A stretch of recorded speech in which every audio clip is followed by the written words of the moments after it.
അല്പസമയം മുൻപാണ് PM ശ്രീ പദ്ധതിയിൽ നിലപാട് വ്യക്തമാക്കിയത് വിദ്യാഭ്യാസ മന്ത്രി. ഇതിലൊരു ആശങ്കയുടെയും അടിസ്ഥാനമില്ല. പദ്ധതിയിൽ ഒപ്പുവെച്ചത് കുട്ടികൾക്ക് ലഭിക്കേണ്ടുന്ന ഫണ്ട് അത് ലഭിക്കാതെ പോകരുത് എന്നുള്ളത് കൊണ്ടാണ്. നമ്മുടെ നികുതിപ്പണമാണ്, അത് നമുക്ക് അർഹതപ്പെട്ടതാണ്, കുട്ടികൾക്ക് അർഹതപ്പെട്ടതാണ്.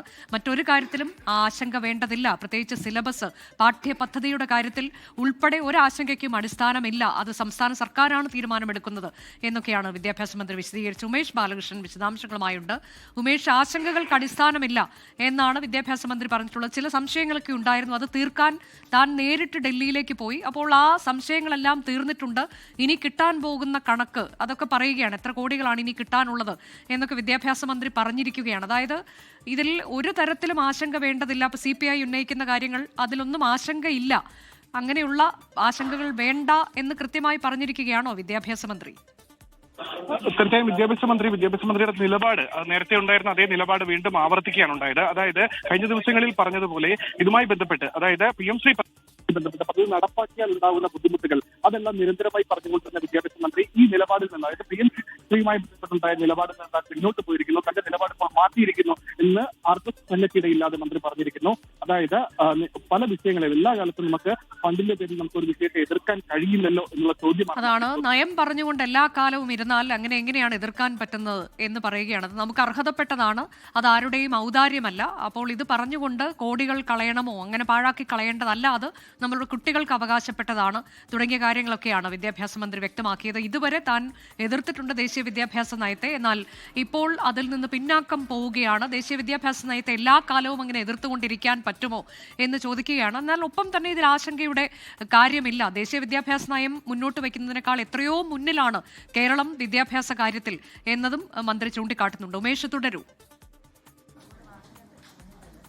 തീർച്ചയായും അനുജ, ഈ മന്ത്രി ആദ്യം പറഞ്ഞത് തങ്ങൾക്ക് ഈ ദേശീയ വിദ്യാഭ്യാസ നയവും അതേ തുടർന്ന് PM ശ്രീ പദ്ധതിയിലും ചേരാത്തതിനെ തുടർന്ന് സംസ്ഥാനത്തിന് കിട്ടേണ്ട പണം അതിന്റെ കണക്കുകൾ എണ്ണി പറഞ്ഞുകൊണ്ടായിരുന്നു മന്ത്രി തുടങ്ങിയത്. അതായത് 2023-24 വർഷം 188 കോടി രൂപയാണ് സംസ്ഥാനത്തിന് നഷ്ടമായത്.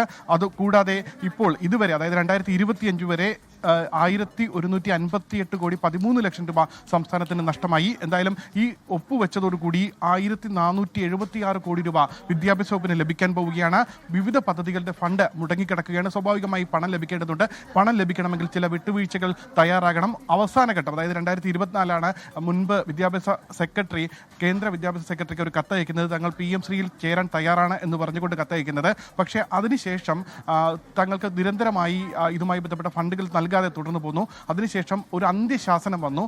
ഇങ്ങനെയാണെങ്കിൽ കേന്ദ്രം ഒരു കടുത്ത നിലപാടിലേക്ക് പോകുമെന്നുള്ള നിലയിലേക്ക് ഒരു അന്ത്യശാസനം വന്നു. അത്തരത്തിൽ കടുത്ത നിലപാടിലേക്ക് പോകുന്ന സാഹചര്യം ഉണ്ടായി കഴിഞ്ഞാൽ വിദ്യാർത്ഥികൾക്ക് കിട്ടേണ്ട പണം, അത് വിദ്യാർത്ഥികളുടെ കേരളത്തിലെ ജനങ്ങളുടെ കൂടി നികുതി പണമാണ്.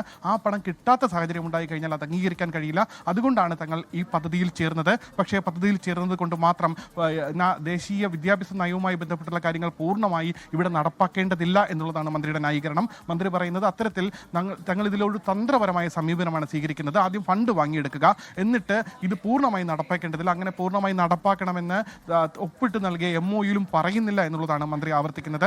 പക്ഷേ അപ്പോഴും NEP-യുമായി ബന്ധപ്പെട്ട്, ഈ MOUയുമായി ബന്ധപ്പെട്ട് MOUയിലെ നിബന്ധനകൾ സംബന്ധിച്ച ചോദ്യങ്ങൾക്കാണ് മന്ത്രി ഈ NEP-യിൽ മുൻകാലങ്ങളിൽ എതിർത്തിരുന്നു. ദേശീയ വിദ്യാഭ്യാസ നയത്തെ മുൻകാലങ്ങളിൽ എതിർത്തത് കൊണ്ട് തുടർന്നും ആ എതിർപ്പ് തുടരണമോ എന്നുള്ള ചോദ്യമാണ്. തൻ്റെ നിലപാട്, NEP-യുമായി ബന്ധപ്പെട്ട നിലപാടും താൻ മാറ്റിയിരിക്കുന്നു. ഇനി പൂർണ്ണമായി NEP എതിർക്കാൻ തയ്യാറല്ല, അതായത് ദേശീയ വിദ്യാഭ്യാസ നയത്തെ പൂർണ്ണമായി എതിർക്കുന്നില്ല എന്നുള്ള നിലപാട് മാറ്റം കൂടി മന്ത്രി ഇന്നിവിടെ പ്രഖ്യാപിച്ചിരിക്കുന്നു. പൂർണ്ണമായി ദേശീയ വിദ്യാഭ്യാസ നയത്തെ എതിർക്കുന്നില്ല, ഉൾക്കൊള്ളാൻ കഴിയുന്ന കാര്യങ്ങളെ ഉൾക്കൊണ്ടുകൊണ്ട് ലഭിക്കുന്ന ഫണ്ടുകൾ സ്വീകരിക്കും. എന്നാൽ ഉൾക്കൊള്ളാൻ കഴിയാത്ത കാര്യങ്ങൾ, അത് നേരത്തെ തന്നെ പറഞ്ഞ വിവിധ കരിക്കുലവുമായി ബന്ധപ്പെട്ട്, വിവിധ പാഠഭാഗങ്ങൾ ഒഴിവാക്കിയതുമായി ബന്ധപ്പെട്ട് തുടങ്ങിയ കാര്യങ്ങളെല്ലാം സർക്കാർ സ്വന്തം നിലയിലുള്ള നിലപാടുകൾ തയ്യാറാക്കും. നേരത്തെ തന്നെ വളരെ പ്രധാനപ്പെട്ട ഒരു ചോദ്യം, അങ്ങനെ MOUയിൽ ഇല്ല എന്ന് പറയുമ്പോൾ ഈ നിബന്ധനകൾ നടപ്പാക്കാതെ ഫണ്ട് കിട്ടും എന്ന് പറയുന്നത് എത്രത്തോളം വിശ്വാസയോഗ്യമാണ്? അങ്ങനെയെങ്കിൽ എന്തുകൊണ്ടാണ് തമിഴ്നാട് അതിൽ ഒപ്പിടാതെ നിന്നത്? അവർ കോടതിയിലേക്ക് പോയത്. ബംഗാൾ ഇപ്പോഴും ഒപ്പിടാൻ തയ്യാറായിട്ടില്ല. അങ്ങനെ ഒപ്പിട്ടുകൊണ്ട് ഫണ്ട് വാങ്ങാം നിബന്ധനകൾ നടപ്പാക്കാതെ എന്ന് ഉണ്ടോ? എന്താണ് നമ്മൾ അതിൻ്റെ വസ്തുതയായി മനസ്സിലാക്കേണ്ടത്? അതായത് നിലവിലെ സാഹചര്യത്തിൽ മന്ത്രി പറയുന്നതിൽ ചില അവ്യക്തതകളുണ്ട്, അത് യാഥാർത്ഥ്യമാണ്. പക്ഷേ ഇതിലൊരു പ്രശ്നം എന്ന് പറയുന്നത് ഈ ഒരുപക്ഷെ നമ്മൾ PM-ശ്രീ പദ്ധതി നടപ്പാക്കിയാൽ കേരളത്തിന് കിട്ടാൻ പോകുന്ന പണം എന്ന് പറയുന്നത് ഒരുപക്ഷെ 150 കോടിയോ 200 കോടിക്കോ അകത്താണ്. പക്ഷേ ആ PM-ശ്രീ പദ്ധതിയുടെ ഫണ്ട് തങ്ങൾക്ക് വേണ്ട. പക്ഷേ ഈ PM-ശ്രീ പദ്ധതിയിൽ ഒപ്പിടൂ എന്നുള്ള നിബന്ധന വെച്ചുകൊണ്ട് കഴിഞ്ഞ 3 വർഷമായി തടഞ്ഞു വെച്ചിരിക്കുന്ന ഫണ്ട്, ആ ഫണ്ട് PM-ശ്രീ പദ്ധതിയിൽ ഒപ്പിട്ടത് കൊണ്ട് മാത്രം തങ്ങൾക്ക് ലഭിക്കും. അതാണ് മന്ത്രി പറയുന്ന ഒരു തന്ത്രപരമായ സമീപനം. അതായത് PM-ശ്രീ പദ്ധതിയിൽ തങ്ങൾ ഒപ്പിടുന്നു, പക്ഷേ PM-ശ്രീ പദ്ധതിയുമായി ബന്ധപ്പെട്ട കാര്യങ്ങളെല്ലാം നടപ്പാക്കുന്നില്ല. പക്ഷേ ഒപ്പിട്ടത് കൊണ്ട് മാത്രം ഇതുവരെ തടഞ്ഞു വെച്ച ഏകദേശം 1470 കോടിയോളം രൂപ അതിപ്പോൾ ലഭിക്കാൻ പോകുന്നു. ലോകത്തെവിടെയായാലും ഏത് സമയത്തും 24 വാർത്തകളും ഓഗ്മെന്റഡ് റിയാലിറ്റി പാക്കേജുകളും എക്സ്പ്ലെയിനറുകളും വിശദമായി കാണാൻ ഞങ്ങളുടെ യൂട്യൂബ് ചാനൽ നിങ്ങൾക്ക് സബ്സ്ക്രൈബ് ചെയ്യാം.